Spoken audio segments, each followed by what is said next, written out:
everybody, welcome back to the channel. Now this is potentially one of the nicest pieces of Burl elm I have ever seen. It's been waxed on this side so we don't get a great chance to have a look at the grain yet, but I'm sure as soon as we open this up it's going to be quite beautiful. Now this was sent to me by a gentleman called Wayne, who sent me a lot of other pieces for free in exchange for turning this one for him. Now I've always made a point that if people send me wood, I always send them back something, because that's only fair. If you're taking the trouble to send me something, then I'm going to take the trouble to send you something back. So we're going to turn this for Wayne in exchange for his unbelievable generosity and see what we can come up with. Now it's an interesting piece of wood. It's quite a big bowl shape, and it would be very easy for us to turn it this way and produce quite a nice sized bowl. This bark seems pretty tight on the piece, and I would love to turn a live edge from somewhere in this middle. Now I don't want to miss any opportunities, so I think what I'll do, I'll cut out a circle from this kind of area here, because I'm not going to get much out of the lower pieces, just so I can save those and do something else with them. This template I made a couple of weeks ago seems to fit pretty well, so we'll use that.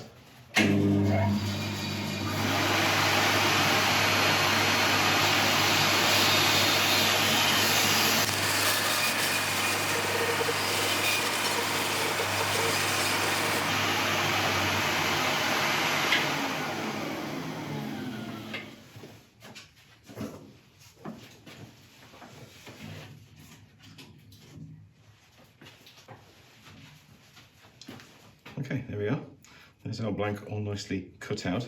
Now I've just used a Forstner bit just to flatten off this top, get rid of some of the bark, so I can put a hole in here and get it onto the worm screw.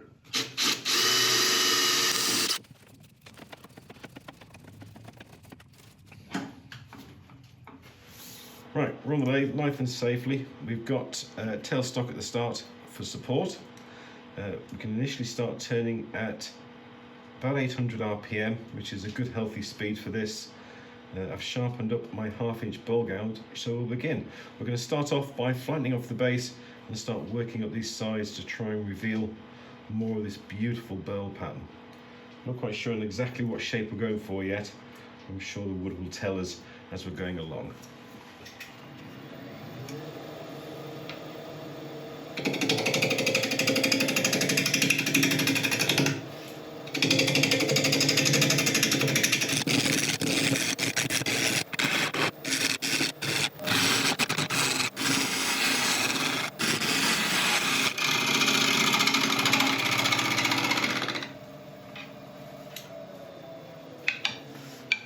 Okay, that was a good start. We managed to kick the speed up to about 900 RPM by the end of that, so it's going well. We've got two areas where there's not much burl, here and here, but that's okay. As we go a bit further it may uncover a little bit more, but the rest of the piece certainly makes up for it. Right, we've got flat spots all from the original turning still to uncover, or still to turn away rather. So we'll carry on going up the sides until we get this all perfectly round.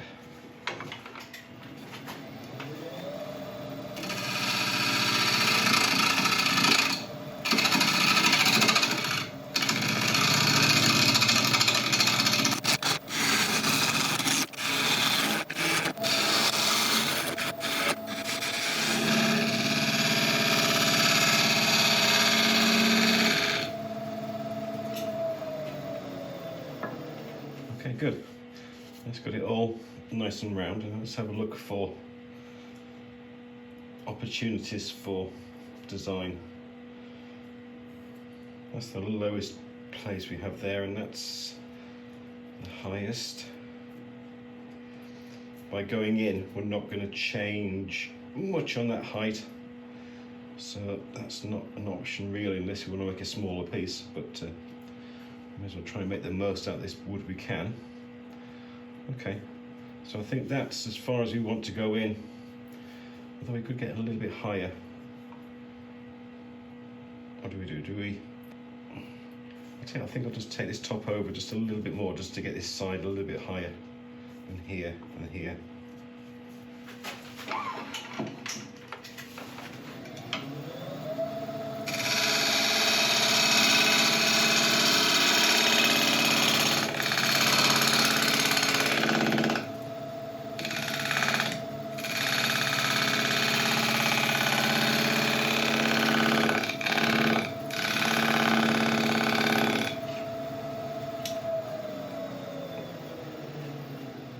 It's going to be horrible to hollow out, but I like that. We'll deal with that later on. Right, so let's carry this curve on and figure out what sort of base this wants.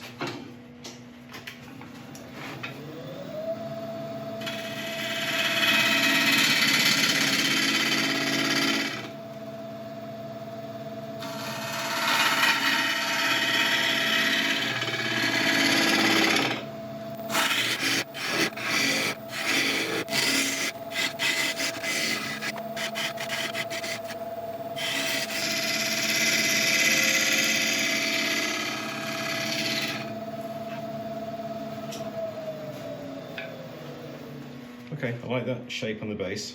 We just rounded over this edge. Give it a kind of nice squat feeling bowl, but sturdy, low center of gravity. I like that. I think I need to take it a little bit higher up, just so I've got more material to create a nicer foot with. But yeah, I like that. I'll take this a little bit higher, get this, finalize this shape, and then we'll start making the foot and the recess.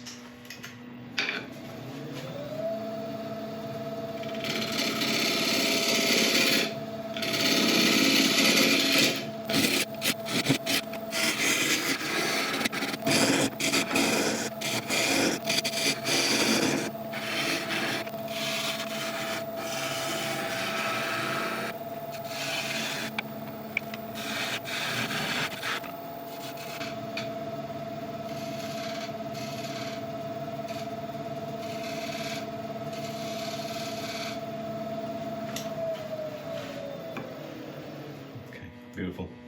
Right, we've got a nice foot on there now, so we can put a recess in. I just spent a couple of moments there with a freshly sharpened gouge just to clean up this surface, because there was a couple of bits of tear out.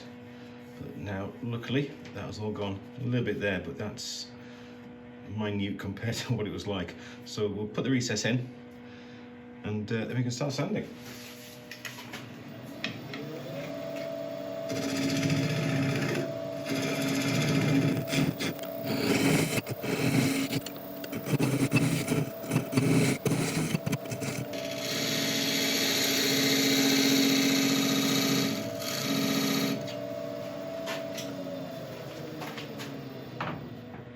Okay, excellent. Right, I'll set up for sanding. I'll let you watch a bit of it as usual. I shall bring you back when we're done.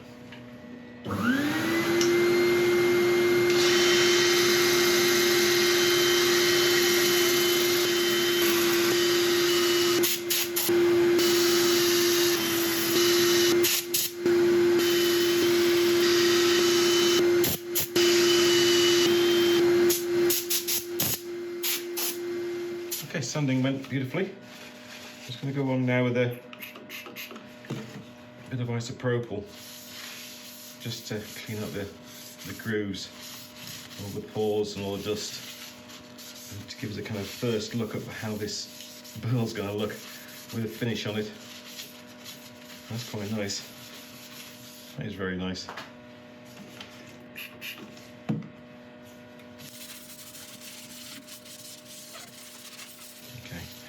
Let this dry, and then we've got a couple of decisions to make. Okay, that's the time to dry, so now's the point where we've got to decide what kind of finish we want on this. Initially I was thinking of doing similar to what we did on the last video, go out with a shellac sealer and then on with a wax finish. But I think this deserves a bit of Danish oil. I think that's going to bring the best out of it. So for now, I'm just going to put a shellac sealer on, and then we'll turn it around, start hollowing out, and we'll put a Danish oil on the whole piece when we finish. The advantage of doing a Danish oil is that we're going to be able to plaster the bark with it, just to protect it and to clean it up a bit. I put plenty of the sealer on just to protect it while it's being worked on.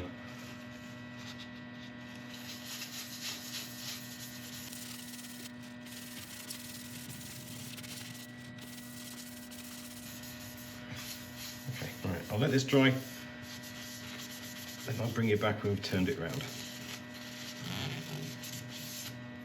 Okay, we're all turned around. We can start hollowing this thing out. We've got a reasonable way to go in, so I shall take it nice and easy. We don't want any catches or anything like that, so I'll just take it slow. Turning speed now, we're about 950 RPM.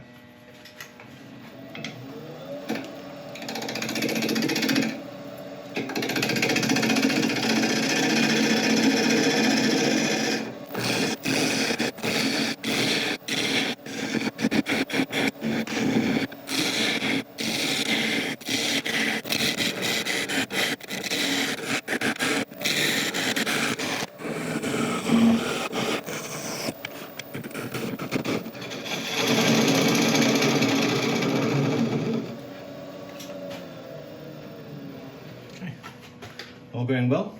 As you can see, we've taken away the tailstock now. I wonder what that is. Bit of a bark inclusion. Any clues on the outside? A little bit, but not much. Okay, it may get bigger. One other one there as well. Okay, right. I'll carry on going. In a second, I may need to turn the headstock out so I can get into it better. But we'll keep on going in this orientation for as long as we can.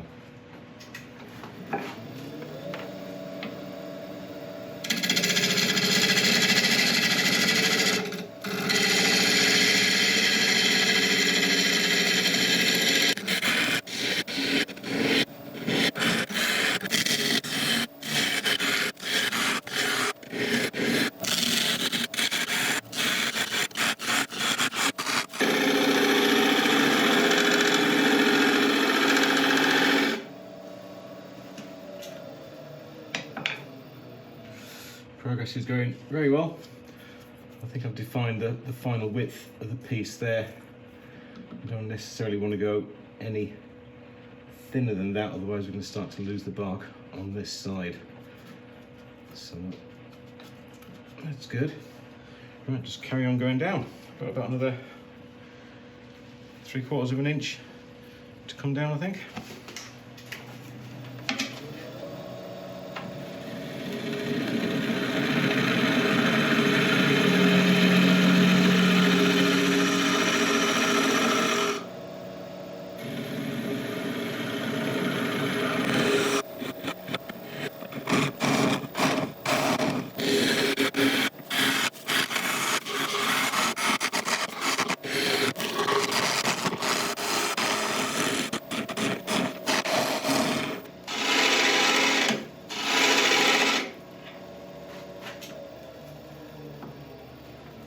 Okay, it's going really well. I'm just going to quickly get in with a scraper to sort out a little bit of these edges and the base. I've got quite a big bark inclusion there. There's not much of a sign of it on the bottom. It's quite strange.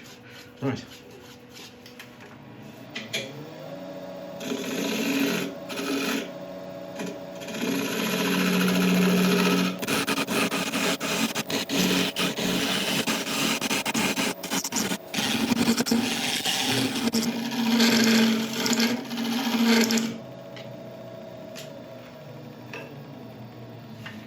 Hopefully that will do it.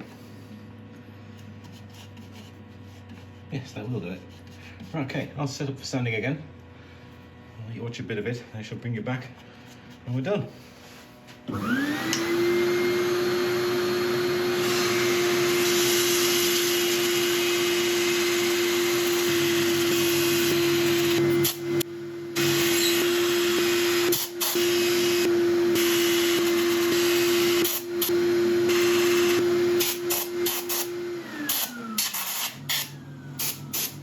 Sanding was fun. This bark inclusion in there really is quite big. wipe off the excess dust with a bit of isopropyl. And let this dry and put on a coat of sanding sealer. Then you can set up ready for the final finish. Okay, that's all nicely dry. So again, good healthy coating of the shellac sanding sealer.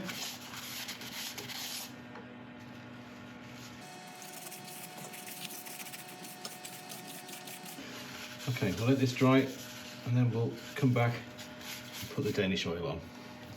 Okay, we're all ready to put on the Danish oil. Alright, if you've used Danish oil before, then you don't need to listen to the next bit, but if you haven't, then there are a few safety things that you need to bear in mind. First of all, Danish oil is a drying oil, and as it dries, it gets hot. And if you use cloths or brushes, anything to put it on, there is a chance that those materials used can burst into flames. So whatever you use, make sure that you clean it or place it somewhere to dry, or it's not got a chance of setting fire to anything else. Right, so with that said, we can start applying. Okay, the best way to apply Danish oil is thinly and then build up layers as you go along. I'm just going to brush this on so we can get into all the nooks and crannies.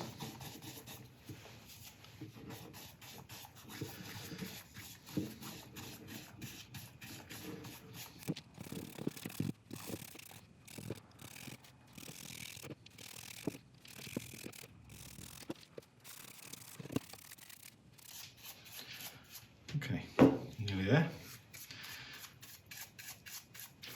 Now check the Danish oil you're using to see how long it takes to dry up until you can put on a second coat. This one I use from Liberons. It takes about 6 or 7 hours, but they can take up to a day.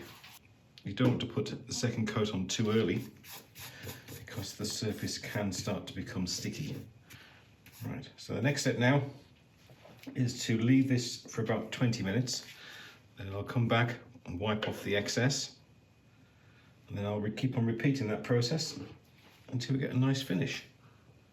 You don't have to wait that long. I'll bring it back as soon as we're done. Well, there we go. A rather beautiful Burl elm bowl. This is part of a wonderful box of wood sent to me by a gentleman called Wayne, who all he asked in return was to perhaps turn one of the pieces for him. So this is for Wayne. This will be sent back to you, and thank you so much indeed for your generosity. It really is greatly, greatly appreciated. There's some wonderful pieces that you've sent through, and they are all going to be used. And most of them, I'm sure, will be seen to everybody else as well. So anyway, so there we go. I hope you've enjoyed this one. If you have, I would really appreciate a like and subscribe and all the usual things. And if you could share the video as well, then that would be absolutely amazing. Don't forget, if you do leave a comment on any of the videos, you are going to be entered into the giveaway the next time we do one. But apart from that, thank you very much indeed for watching, and I'll see you next time. Thank you.